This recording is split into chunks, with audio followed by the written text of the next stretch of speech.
In a world obsessed with hustle and noise, the greatest power often lies in stillness. Do nothing after this, and watch how everything falls into place. It's not about giving up, it's about letting go. This book is your invitation to retreat from chaos, detach from distractions, and surrender to the natural flow of life. Introduction. We live in a world where people are addicted to movement, mental, emotional, and physical. From the moment we wake up, we are bombarded with messages telling us to push harder, do more, stay busy, and never let up. Society glorifies burnout as ambition and chaos as success. In this climate, the idea of doing nothing feels almost rebellious, even wrong. But the truth is, our constant need to do stems from fear of being left behind, fear of not being enough, fear of losing control. The introduction of this book dismantles that illusion by revealing how real power comes not from overexertion, but from presence. It asks you to stop not as an escape, but as a return to your center, a return to the intelligence that already exists within you and around you, which you've been too busy to hear. The deeper message is that by constantly acting from a place of fear or urgency, you're operating out of alignment, like swimming against the current of life. You miss the signs, ignore your intuition, and force things that aren't meant for you. But when you let go and allow yourself to do nothing, not mentally obsess, not emotionally chase, not physically force, you begin to feel the subtle shifts in your energy. You become a witness instead of a reactor.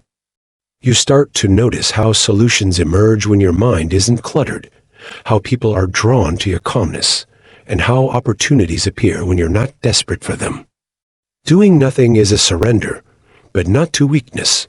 It's surrender to timing, to alignment, to universal intelligence.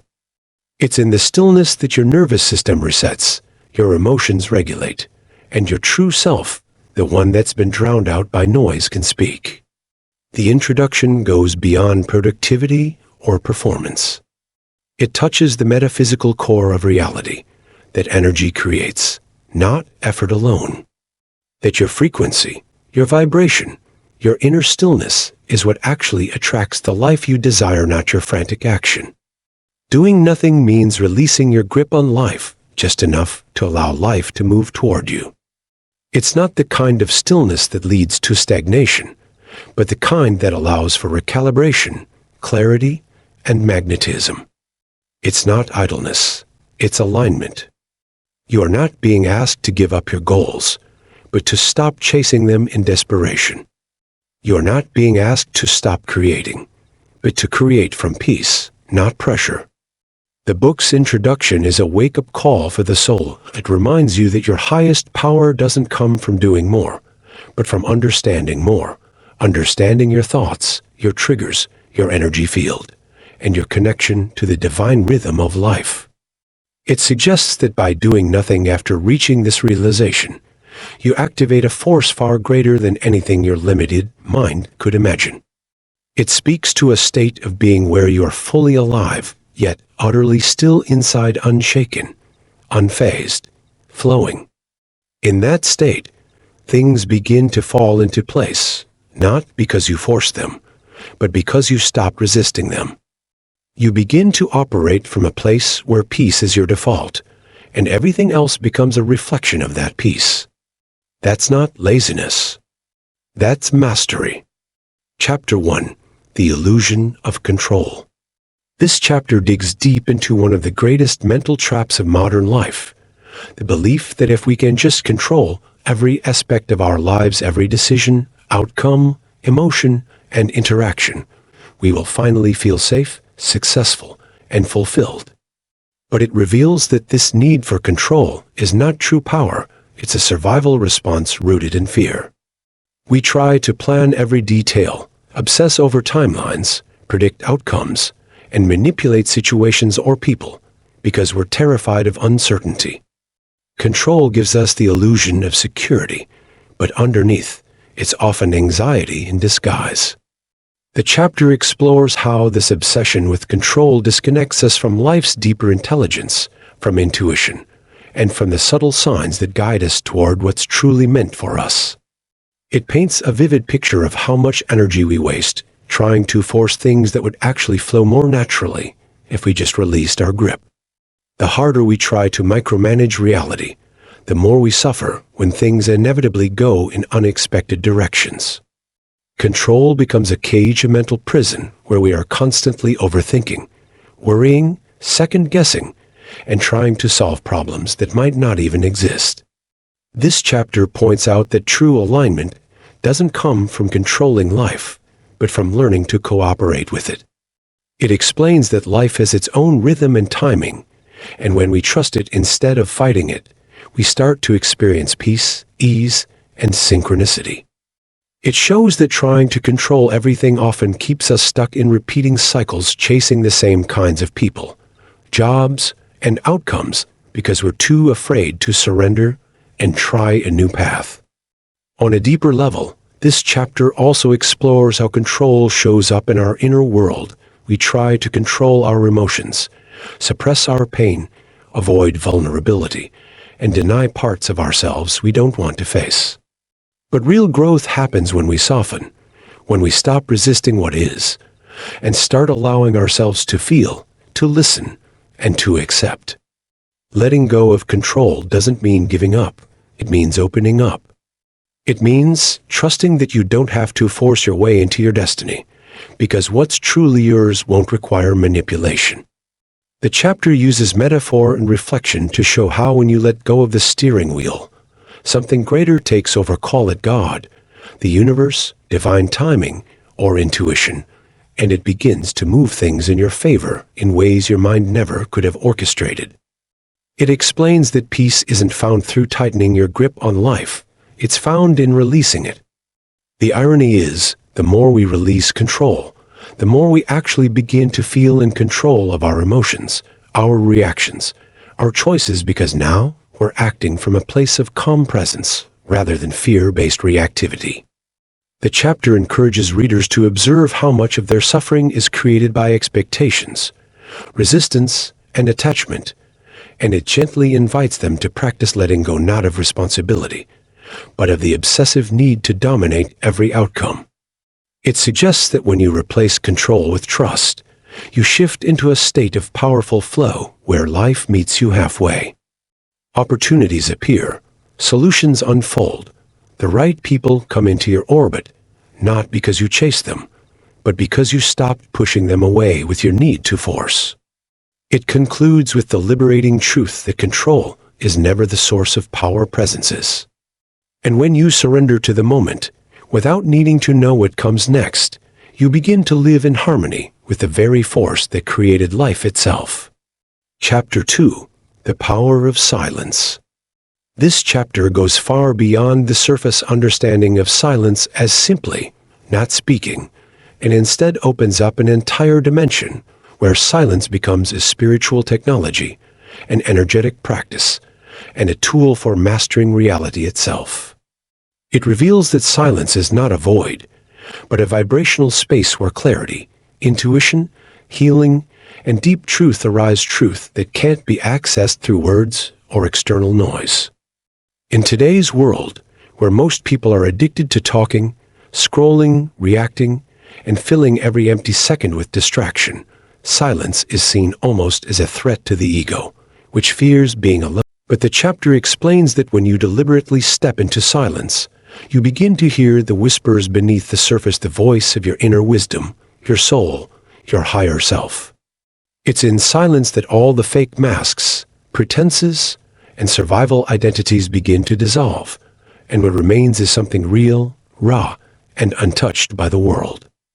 The chapter makes it clear that silence is not about escaping reality, it's about becoming more attuned to it. Without the constant noise of mental chatter, emotional turbulence, and external interference, you start to feel subtle energies, you become sensitive to timing, you recognize toxic patterns, and you regain power over your reactions. It discusses how most people have never really experienced silence. They've only experienced the absence of sound, while still being overwhelmed by thoughts and inner chaos. True silence, the chapter explains, is not just external, it is internal stillness, a state where the mind quiets down and the heart begins to speak. This silence is deeply intelligent. It teaches without speaking. It heals without effort. It creates space between your thoughts, between your desires, and even between your breaths. In that space, you start to realize that many of your problems were just illusions created by overthinking, and many of your so-called goals were just attempts to escape the discomfort of stillness. The chapter also explores how silence strengthens your spiritual energy field. When you are silent, especially during moments when your ego wants to react, defend, or control, you conserve power, and that power accumulates into presence, magnetism, and inner gravity. People begin to notice something different about you, not because you speak louder or shine brighter, but because your calm is powerful, your energy is centered, and your silence speaks a truth that words cannot match. The chapter illustrates how silence gives you leverage in relationships, in arguments, in negotiations, not by being passive, but by being unshakably composed, making people lean in rather than tune out. It also breaks down how in silence, creativity flourishes, because the mind is no longer cluttered with noise and comparison. Instead, ideas begin to emerge from a deeper source, untouched by societal pressure. Silence reconnects you with the present moment, making you alert, aware, and grounded. You begin to realize how much of life you are missing because you are too busy speaking or reacting. Silence slows time down in a beautiful way, allowing you to savor the richness of the now. It even touches on the mystical nature of silence, how sages, monks, mystics, and ancient teachers found enlightenment not through debate or philosophy, but through sitting in pure awareness, listening to the universe speak in stillness. The chapter teaches that silence is not a lack, but a presence, a sacred presence that cannot be disturbed by external chaos. The more you practice silence, the less you are triggered by people's opinions, the less you are disturbed by your own fears, and the more you begin to influence your environment without needing to raise your voice or prove your worth. You stop reacting to the world and start radiating something deeper, something that changes energy just by entering a room. In this state, the ego dissolves and the soul begins to lead. You become more receptive to divine timing, to subtle guidance, and to intuitive knowing. The chapter closes with a powerful realization. Silence is not the absence of life. It is the space where the real life begins. And once you experience that kind of silence, even for a moment, you'll never want to return to the noise. Chapter 3. Surrender is Strength. This chapter dismantles the deeply rooted illusion that surrender is a passive act of weakness, showing instead that it is one of the most powerful spiritual and psychological practices a human being can embody. It begins by pointing out how society conditions us to equate strength with control, domination, relentless hustle, and the ability to force outcomes, but this kind of strength is often fueled by fear, scarcity, ego, and the desperate need for certainty. True strength, the chapter explains, is not found in pushing, striving, or resisting. It is found in the calm, grounded willingness to stop fighting reality and allow life to unfold on its own terms. Surrender is portrayed not as giving up, but as giving into a deeper current that already knows where you're meant to go, what lessons you need to learn, what people need to stay or leave, and what timing is actually right. It shows that surrender is strength because it takes extraordinary courage to stop grasping for control, to stop overthinking every move, and to stop manipulating every outcome. This level of trust doesn't come from weakness. It comes from inner alignment, from knowing that you are supported by something bigger than your logical mind can comprehend.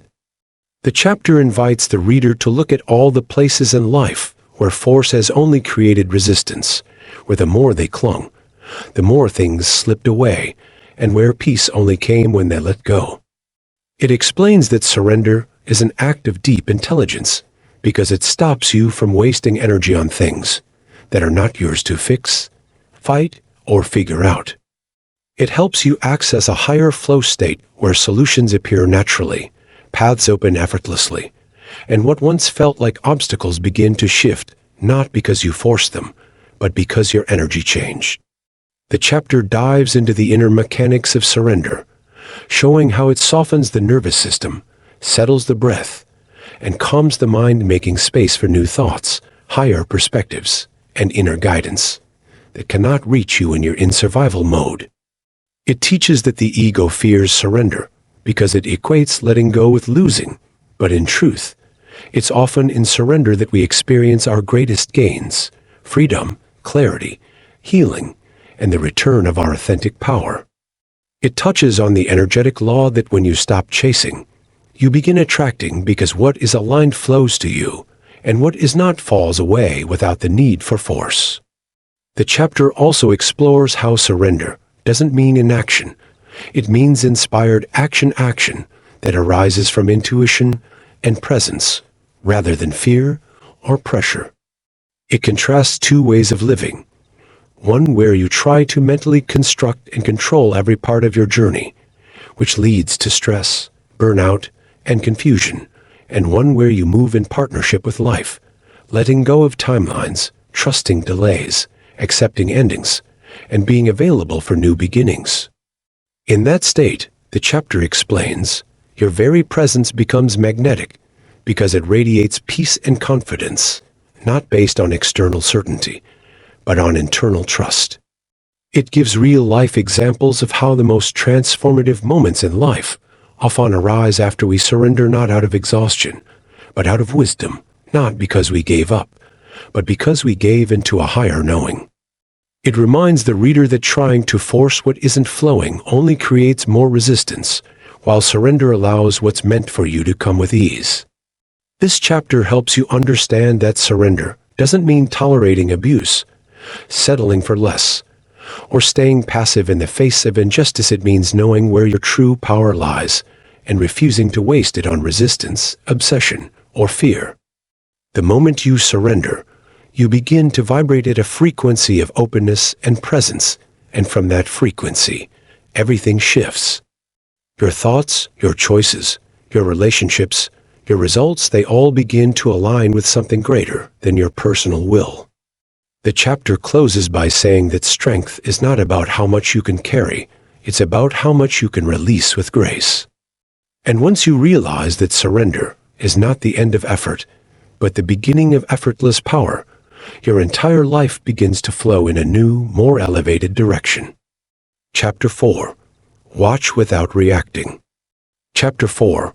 Watch Without Reacting is an exploration of the profound shift that occurs when we stop living in automatic reactions and instead begin to consciously observe life as it unfolds. It addresses how most people live their lives on autopilot, constantly reacting to external stimuli, whether it's the words of others, the flow of events, or even their own emotional states. This constant reactivity ties us to an external, ever-changing world and prevents us from finding the inner peace and clarity that comes with conscious observation. The chapter unpacks how our reactions, driven by fear, ego, past experiences, and conditioning, often arise without us even being aware of them, and how these knee-jerk responses fuel conflict, anxiety, and disconnection from our truth. The core of this chapter lies in understanding that watching is an active, intentional process that requires practice. It's not passive, nor is it about becoming disengaged from life. It's about learning to witness life from a deeper level of awareness, where you aren't automatically swept up by emotions or external circumstances. This chapter teaches that true power comes from the space between stimulus and response, the gap where, when you practice watching, you can choose how to respond rather than automatically reacting. By learning to watch without reacting, you step into the role of the observer, the witness, which places you in a position of control over your own energy and emotional state. The chapter emphasizes that reacting, at its core, is often a defense mechanism. We react out of fear of being judged, fear of losing control, fear of being misunderstood, and in doing so, we give away our energy to the external world. Watching, on the other hand, is rooted in the understanding that we are not our emotions, thoughts, or external circumstances. We are the awareness behind them. It describes how we often react because of the stories we've created about ourselves and the world, and how this attachment to those stories traps us in cycles of emotional volatility. Watching without reacting allows us to break free from these narratives. It's the act of stepping outside of the emotional and mental noise and allowing events to unfold without the need to label, judge, or control them. In doing so, we become liberated from our internal chaos and external expectations, freeing ourselves to experience life with a greater sense of ease and flow. The chapter teaches that this watching process involves mindfulness, a deep, present moment awareness where you are fully engaged with what is happening without becoming entangled in it. The more you practice watching, the more you begin to realize that your emotions, while valid, don't have to dictate your responses or behaviors. You can feel anger, frustration, or sadness without being consumed by them. The chapter breaks down how many of us are conditioned to react impulsively based on our past experiences or beliefs, and how watching allows us to neutralize the power those past events hold over us. It compares reactivity to a kind of mental slavery, where we are controlled by our fears, beliefs, and emotions, and how watching breaks those chains by creating an internal space that is free from external control. Watching is not about suppressing your emotions or ignoring them. It's about allowing them to arise and pass naturally without clinging to them or letting them dictate your actions. It gives the example of an argument or a confrontation. When you react, you may say things you don't mean, escalate the situation, or let your emotions take control. But when you choose to watch, you observe what's happening within your thoughts, your urges to react, and allow those impulses to pass without being controlled by them. This allows you to choose a response that is more aligned with your highest self, rather than a reaction that is driven by fear, defensiveness, or ego. The chapter also explains that by practicing this kind of detached observation, you begin to notice patterns in your reactions where you are triggered, where you are defensive, and where your old wounds are still active. Watching allows you to identify these triggers and, over time, detach from them, enabling you to respond with greater wisdom and clarity. The chapter further explains that when you stop reacting, you begin to act from a place of mindfulness, inner peace, and conscious choice. You are no longer reacting to the world around you, but instead engaging with it in a way that is intentional and centered. It makes a clear distinction between reaction and action. Reaction comes from the unconscious mind, while action comes from the conscious mind, aligned with your highest intentions. Watching creates a powerful space where you can take action that is thoughtful, measured, and effective, rather than impulsive and emotionally charged. The chapter also highlights that watching doesn't mean being passive or disengaged. It means being fully engaged in life, but without the attachment to outcomes, control, or the need to change what is. When you watch without reacting, you become more present, more connected to the flow of life, and more able to see things as they truly are, without the filter of your personal biases or fears. In this way, the chapter teaches that watching is a path to clarity, to peace, and to deep self-mastery. It underscores that the ultimate goal of this practice is not to suppress or ignore the world's challenges, but to face them with grace, awareness, and a deep sense of inner strength. By learning to watch without reacting, you step into your true power, not by controlling life, but by mastering your response to it. You align with the flow of life, and in that alignment, everything becomes easier, clearer, and more purposeful. Ultimately, the practice of watching without reacting is not just a tool for emotional regulation, It's a way to reclaim your energy, your peace, and your connection to the present moment. It's about realizing that in every moment of reaction, you give away your power, but in every moment of observation, you return to yourself and the infinite potential of what you can create from a place of peace. Chapter 5. Energy speaks louder than action. Chapter 5. Energy speaks louder than action explores the subtle yet profound influence that our internal energy, our thoughts, emotions, and vibrations has on our reality, far surpassing the impact of the physical actions we take. It challenges the conventional belief that success, progress, or results are purely the product of visible, tangible actions, pushing the reader to understand that the invisible force of energy, which is ever present in every moment, is actually the most potent factor in shaping our lives. At its core, this chapter reveals that while actions are important, they are only effective when they are aligned with the energy we carry within us. In other words, no matter how much we strive to control or manipulate external circumstances, if our internal energy, our emotional and mental state, is out of alignment with what we desire, the outcomes will often be misaligned as well.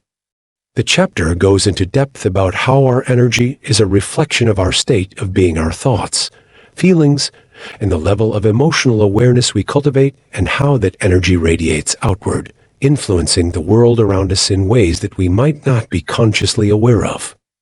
It stresses that energy is more than just a metaphor. It's a real, measurable force that shapes how we interact with others, how we perceive ourselves, and how others perceive us. For instance, when we are in a state of fear, anxiety, or doubt, that energy is felt by others even before we speak, and it can influence their perception of us and the way they interact with us. Conversely, when we cultivate an energy of confidence, calm, and peace, that energy naturally draws opportunities, people, and positive outcomes toward us. The chapter explains that energy is not confined to our emotions alone. It also encompasses our body language, the frequency of our thoughts, and the overall vibration we emit at any given moment. These energies are constantly interacting with the environment around us, creating a dynamic flow between our inner world and the outer world. The chapter draws attention to how many people overemphasize the importance of doing, thinking that the more action they take, the more they can control their destiny, yet they often overlook how their energy can either amplify or negate their efforts. It explains that if we are not aligned internally, if our energy is fragmented or out of balance, then no amount of external action will bring lasting success, because the energy we put out is not aligned with our goals. It goes further into how energy, being a non-verbal communication, speaks louder than words or even the things we do, often conveying messages of fear, insecurity, desperation, or confidence, and come long before we even say anything. In this way, it teaches that when we shift our internal energy through mindfulness, self-awareness, and emotional healing, we can align ourselves with the flow of life, making it easier for our external actions to be effective and impactful. The chapter also touches on how energy manifests through our subconscious mind, which often operates on a level much deeper than our conscious thoughts. This means that even if we are consciously trying to project positivity, our subconscious beliefs, fears, and unprocessed emotions might still be sending out signals of negativity, doubt, or resistance. The chapter explores how our subconscious energy can sometimes sabotage our efforts by pulling us back into old patterns of behavior or attracting circumstances that are out of alignment with what we truly want. It teaches that true power lies in becoming aware of this energy, understanding how to shift it, and aligning both our conscious and subconscious minds to create a unified force of energy that works in harmony with our goals. The chapter emphasizes the importance of energy healing, mindfulness, and self-care practices in cultivating this energy, teaching the reader that when we make space for healing, emotional release, and mental clarity, our energy can shift from one of limitation to one of expansive possibility.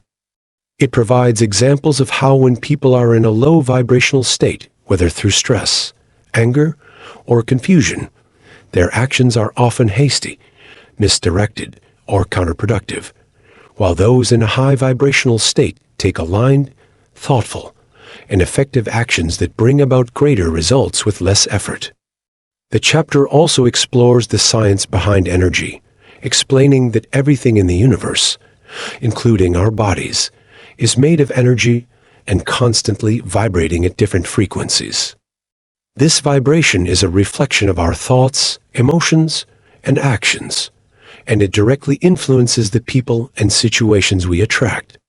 It explains that just as like attracts like, when we raise our energy to a higher frequency through positive thoughts, loving actions, gratitude, and a peaceful mindset, we begin to draw people, opportunities, and circumstances that are aligned with that frequency. This process is often described as vibrational alignment, and the chapter teaches that when our energy matches the vibration of the things we want to attract, whether it's success, love, health, or abundance, those things will begin to appear in our lives almost effortlessly. The chapter goes deeper into the concept of energy being contagious, how our energy can uplift or drain the energy of others, and how we must be mindful of the people we surround ourselves with, as their energy can either elevate or diminish our own.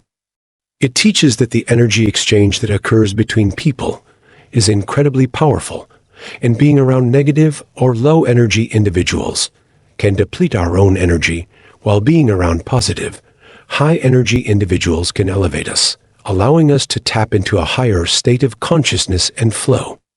The chapter also explores how we can intentionally raise our energy by practicing gratitude, focusing on positive thoughts, visualizing our desired outcomes, engaging in activities that make us feel good, and doing things that bring us joy and fulfillment.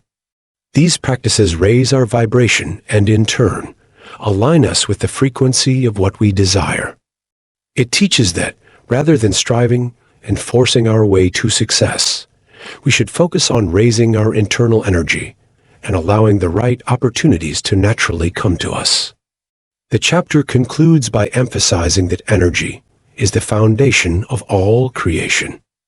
It's not our actions alone that create success, but the energy behind those actions.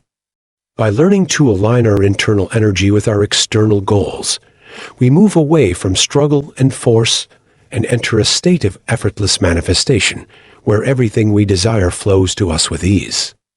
It's the energy that shapes our experiences, determines the quality of our relationships, and ultimately creates the life we live.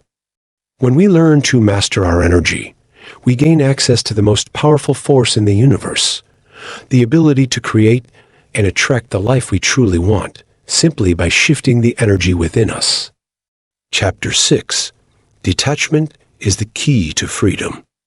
Chapter 6, Detachment is the Key to Freedom, offers a profound exploration of how attachment creates limitations and suffering in our lives, while detachment, when practiced consciously, leads to true liberation and inner peace.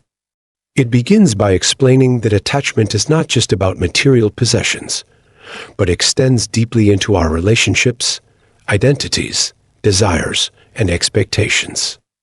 Attachment, in this sense, is the emotional and psychological dependence we develop on external factors to define our sense of self-worth, happiness, and security. Whether it's a person, a job, a particular outcome, or even a specific idea of who we are, attachment creates an internal dependency where our emotional state becomes directly linked to the condition of the external object or situation we are attached to.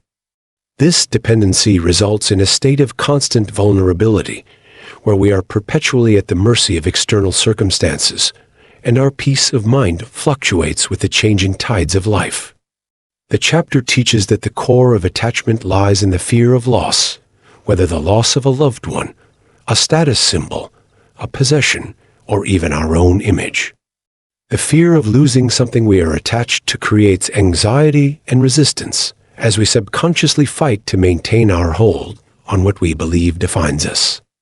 This fear, the chapter explains, prevents us from living freely, because we are always caught in the tension of holding on tightly to what we think we need in order to be whole or happy.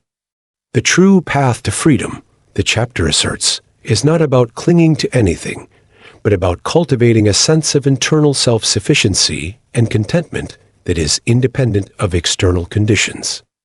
Detachment, however, is not about abandoning everything or becoming indifferent to the world around us. Rather, it is about releasing the emotional grip we have on outcomes, people, and possessions.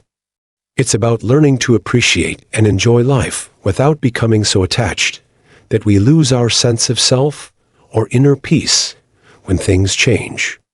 The chapter breaks down the misconception that detachment equals coldness or disconnection. In fact, detachment allows us to engage with life more fully because we are no longer entangled in the emotional drama of clinging to desires or resisting change. When we detach, we are free to love and experience life without fear of loss, knowing that true happiness does not depend on any external factor. The chapter compares attachment to a form of internal slavery and emotional prison, where we are bound by our fears, desires, and the need for control. Detachment, on the other hand, offers a pathway to freedom by allowing us to let go of the need to control everything, to force outcomes, or to secure our identity through external means. By practicing detachment, we learn to let go of the need to possess people or things, to control events, or to have life unfold according to our rigid expectations. This freedom from attachment, the chapter explains, doesn't mean becoming passive or disconnected. It means engaging with the world from a place of openness, acceptance, and trust, knowing that everything is in constant flux and that nothing lasts forever. Through detachment, we become more present in each moment because we are no longer preoccupied with what might happen next or clinging to past experiences. We begin to experience life as it is, without the filter of attachment, and this presence allows us to appreciate the richness of each moment without the stress of anticipating or controlling the future. The chapter explores how attachment causes unnecessary suffering when we hold on to people, places, or things as a way to validate our existence or to create a sense of security. We inevitably experience pain when these attachments are threatened or removed.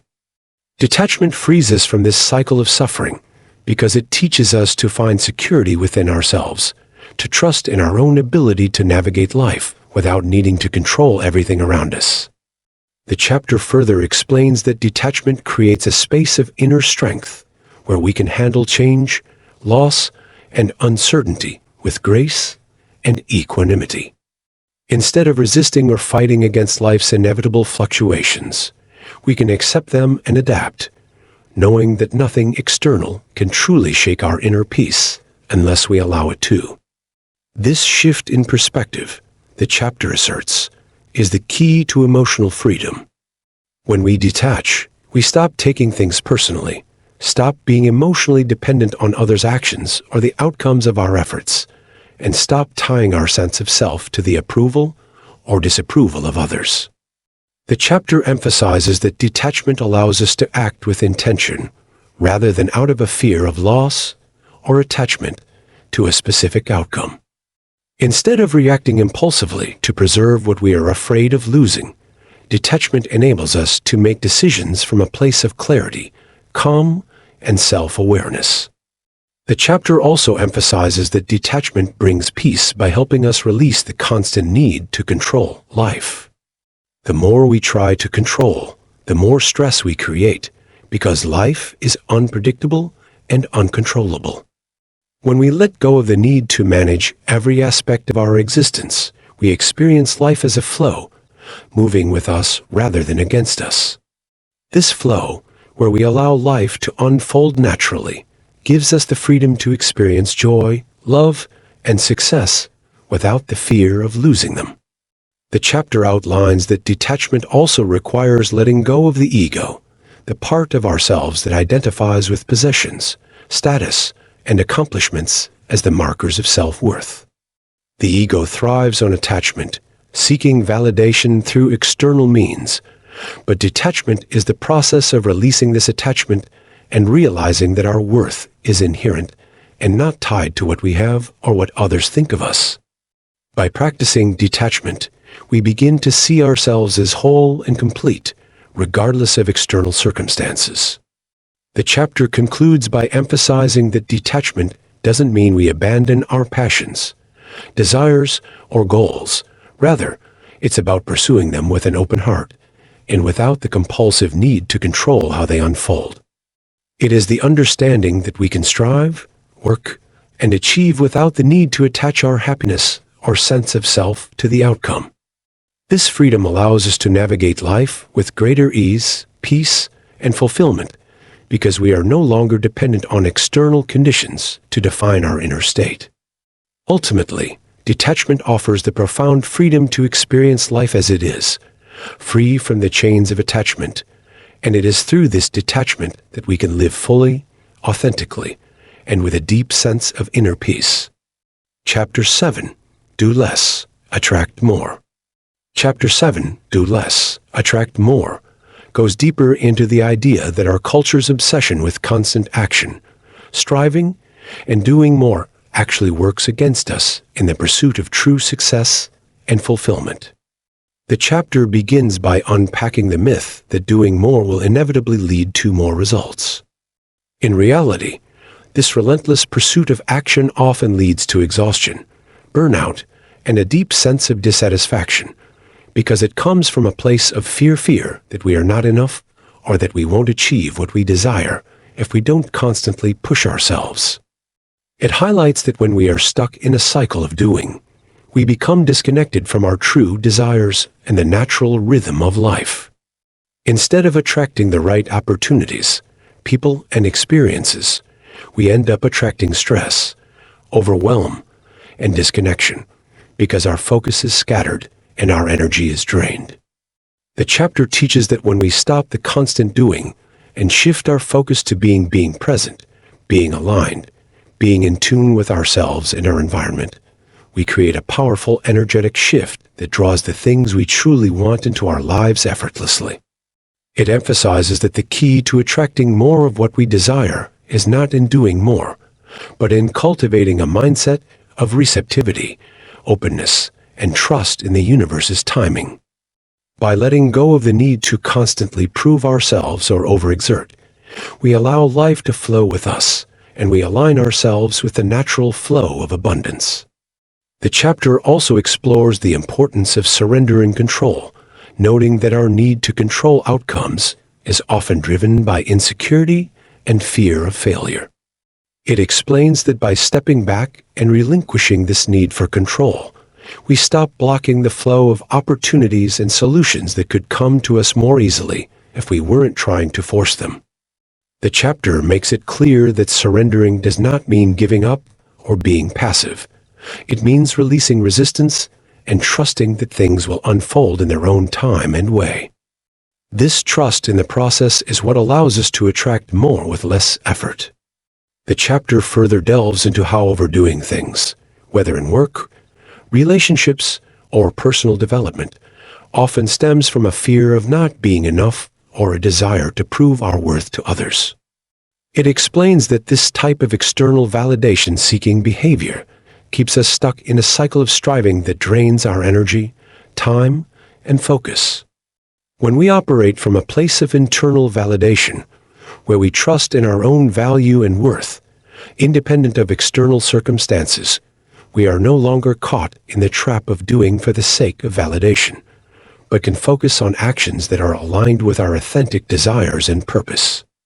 The chapter explains that when we do less, we stop wasting energy on things that don't truly matter, and we can instead direct our energy toward what is truly important, what aligns with our true values, and what brings us the greatest sense of fulfillment. This shift in focus allows us to conserve our energy and attention, making our actions more impactful and effective rather than spreading ourselves too thin. It emphasizes that when we slow down, we create space to think more clearly, make better decisions, and act with greater intention rather than reacting out of stress urgency, or fear. The chapter goes on to explain how doing less opens the door for greater creativity and inspiration to flow into our lives. When we stop overloading ourselves with tasks and responsibilities, we create room for new ideas, fresh perspectives, and the opportunities that are already around us to come into focus. The chapter highlights that many people are so caught up in the busyness of life that they miss the subtle cues and opportunities that could be life-changing. By doing less, we actually become more attuned to these opportunities, which allows us to make more informed, aligned choices that lead to greater success. It also discusses how taking breaks, practicing self-care, and giving ourselves permission to rest are essential components of attracting more into our lives. The chapter emphasizes that rest is not a luxury. It is a necessary part of the creative and manifesting process. When we take time to recharge, we are better able to approach our goals with a renewed sense of clarity, energy, and purpose, making us more effective in everything we do. It also explains that by slowing down, we allow ourselves to operate from a place of calm and grounded energy, which is much more magnetic to opportunities and positive outcomes than frantic, overworked energy. The chapter challenges the conventional mindset of busyness being equated with productivity, asserting that productivity is not about how much we do, but about how much value we create with the energy and time we invest. When we operate from a space of alignment, clarity, and focus, our actions become more purposeful and impactful, and we attract greater results with less effort. It emphasizes that the key to attracting more is not in the number of actions we take, but in the quality and alignment of those actions with our true desires and purpose. The chapter further explains that when we detach from the need for constant doing, we cultivate a deeper sense of inner peace, contentment, and gratitude for the present moment. It highlights that often, people who are constantly striving for more are never truly content because they are always looking ahead to the next goal, the next achievement. However, when we do less, we allow ourselves to enjoy the process, to savor the journey, and to find joy in the present moment, which makes us more attractive to the abundance that already surrounds us. The chapter also explores how doing less allows us to maintain a healthier, more balanced life. It discusses how overdoing things, whether it's work or personal responsibilities, can lead to physical, mental, and emotional burnout, leaving us drained and disconnected from our core self. By practicing the principle of doing less, we give ourselves the space to restore and replenish, ensuring that we are operating from a place of vitality rather than exhaustion. The chapter concludes by stressing that doing less is not about being passive or disengaged, but about being selective, intentional, and aligned with our true desires. It teaches that when we are in alignment with our deepest values and goals, we no longer need to chase after opportunities, success, or approval. They naturally come to us. The more we embrace the principle of doing less and focusing on what truly matters, the more we attract the right opportunities, relationships, and experiences into our lives, and the more we are able to create a life of ease, fulfillment, and abundance. Chapter 8. Creating Space for Miracles. Chapter 8. Creating Space for Miracles delves into the profound concept that miracles can only manifest in our lives when we create the necessary space physically, mentally, emotionally, and spiritually for them to occur. The chapter begins by explaining that we often fill our lives with distractions, clutter, negative thought patterns, limiting beliefs, and past emotional baggage. This overstuffed mental and emotional space leaves no room for the extraordinary, the unexpected, or the miraculous to enter. Our mindsets are often clouded by worry, doubt, and fear, leaving us disconnected from the natural flow of life and preventing us from seeing the miracles that are already around us. It emphasizes that to create space for miracles, we need to clear this internal and external clutter, allowing ourselves to be open and receptive to the unknown and the unexpected. This is not just about cleaning up physical spaces, but about simplifying our thoughts, beliefs, and emotional attachments to things that no longer serve us. The chapter teaches that when we are constantly focused on what is wrong, what needs fixing, or what we lack, we block the flow of abundance and miraculous opportunities that are already present. It stresses the importance of shifting our focus from problems and scarcity to gratitude and possibility, as gratitude opens us to the realization that we already have much to be thankful for. By appreciating what we already have, we begin to remove the blocks that prevent miracles from coming into our lives. The chapter explains that miracles often arrive when we are not looking for them or forcing them into existence, and that when we try to control every aspect of our lives, we close ourselves off from the flow of serendipity and divine intervention. The chapter encourages readers to relinquish the need for constant control and trust that by letting go, we create space for the universe to guide us in ways we cannot yet foresee. It also highlights that creating space for miracles requires a deep sense of surrender, which involves trusting that there is a greater plan for us, even if we do not understand it at the moment. When we let go of our tight grip on how things should unfold, we release resistance and allow life to surprise us in ways that can seem magical. The chapter emphasizes that we must become comfortable with uncertainty, as miracles often come in unexpected forms. It explains that by being open to different outcomes, rather than clinging to our preconceptions, we can experience the miraculous in even the smallest moments, whether through a chance encounter, a sudden insight, or a serendipitous event. The chapter also discusses the role of mindfulness and presence in creating space for miracles. When we are fully present in the moment, we stop focusing on the past or future and open ourselves to the current moment's potential.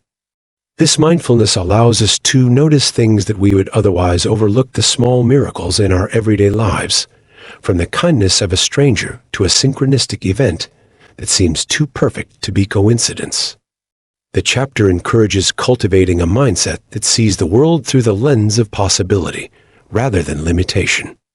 It teaches that when we adopt an attitude of possibility, we allow ourselves to see opportunities and solutions where others might see obstacles or problems.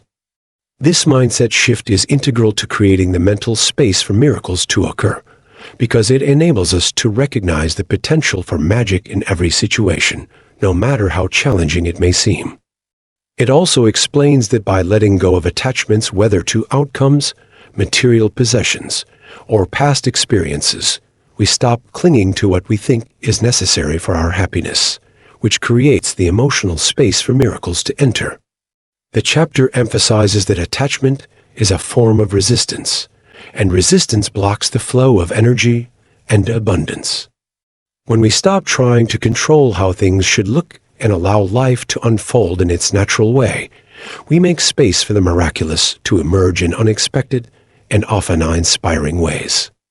The chapter stresses that creating space for miracles involves trust in divine timing.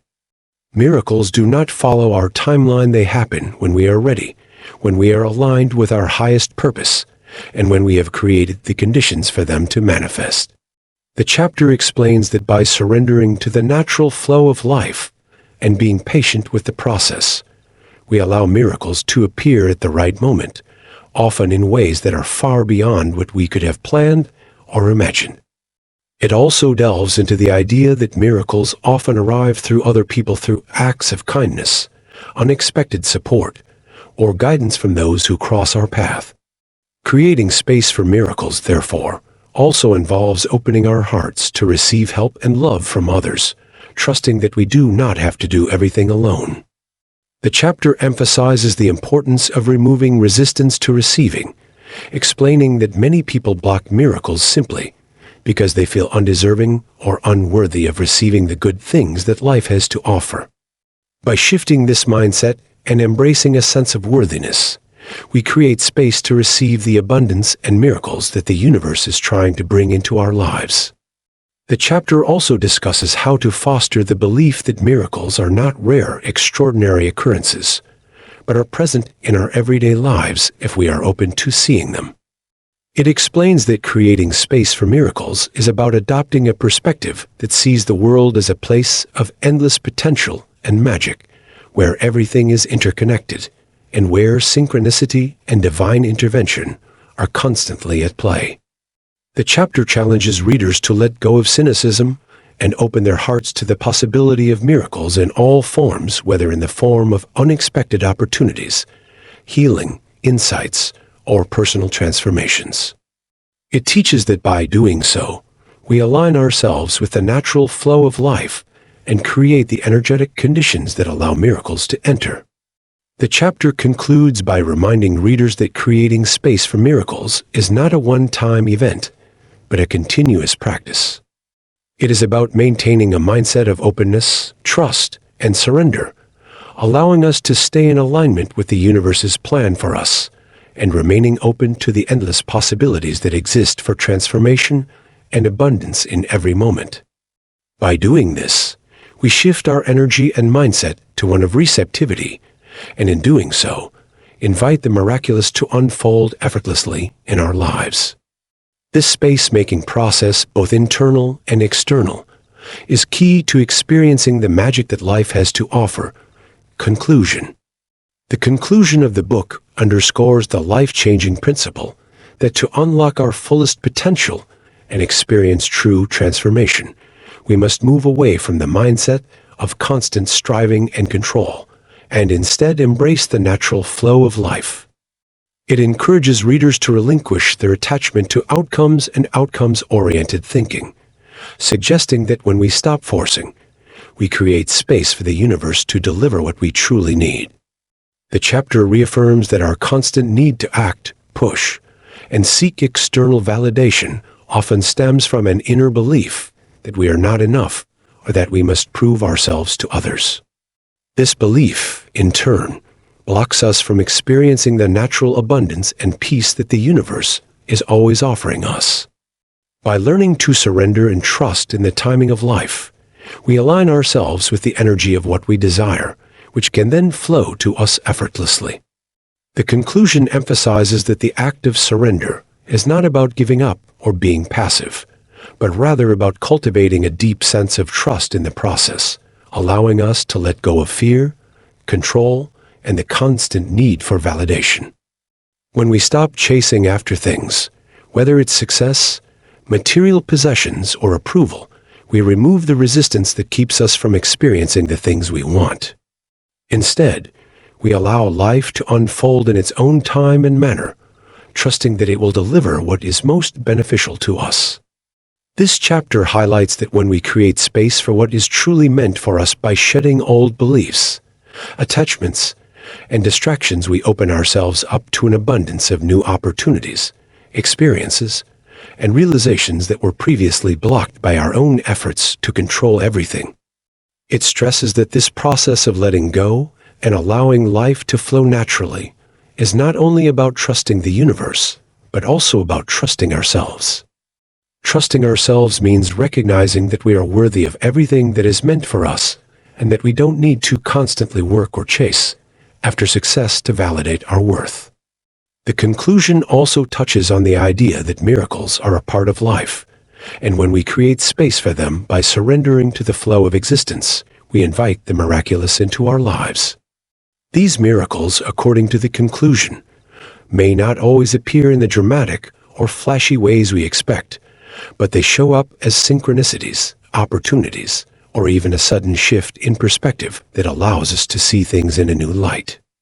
It emphasizes that when we become more receptive to the flow of life, we naturally begin to attract these miracles without effort or force. The chapter delves deeper into the notion that the key to attracting what we want is not through endless doing, but through being present, being aligned with our higher purpose, and being open to receiving the good that life has to offer. When we align our energy with our desires, we begin to notice that what we need starts to show up in our lives more effortlessly, as though by divine orchestration. The conclusion further clarifies that this state of alignment comes not from external circumstances or achievements, but from an inner peace that comes with releasing attachment to outcomes. When we stop seeking control, approval, or constant action, we allow ourselves to operate from a place of authenticity, which draws the right opportunities, people, and experiences toward us. The chapter also reinforces that the practice of doing less and surrendering control does not mean inactivity or passivity, but rather a shift in focus. Instead of relentlessly chasing after external validation or trying to control every detail of our lives, we begin to focus on our inner world, on being more mindful, present, and connected to our true selves. This shift in focus is what allows us to stop creating unnecessary stress and resistance, and to start living with more joy, ease, and peace. The conclusion encourages us to view life as an ongoing practice of surrender and trust, where we allow the universe to work through us, rather than trying to force things to happen according to our own timeline or expectations. When we embrace this process, we release the mental and emotional clutter that blocks the flow of abundance, and we create the space necessary for our dreams, desires, and opportunities to manifest. It goes on to stress that the act of releasing and trusting is a practice that requires patience, as life will not always unfold in the way we expect. However, by committing to this mindset of surrender, we allow ourselves to enjoy the process of life and to find peace and joy in the journey, rather than feeling like we are constantly chasing after a future goal or outcome. The chapter concludes by suggesting that by embracing this mindset of trust and surrender, we begin to transform our relationship with life. No longer will we be driven by fear, doubt, or the need for control. Instead, we will operate from a place of inner calm, groundedness, and alignment, allowing us to naturally attract the experiences, people, and opportunities that are in perfect harmony with our true purpose and highest good. It emphasizes that the true key to living a fulfilling and abundant life is in embracing the flow of life, doing less while being more present, and trusting that everything we need is already on its way to us. Finally, the conclusion serves as a reminder that everything we seek is already within us, and by letting go of our attachment to specific outcomes and embracing the natural flow of life, we invite the miracles, abundance, and peace that are our birthright.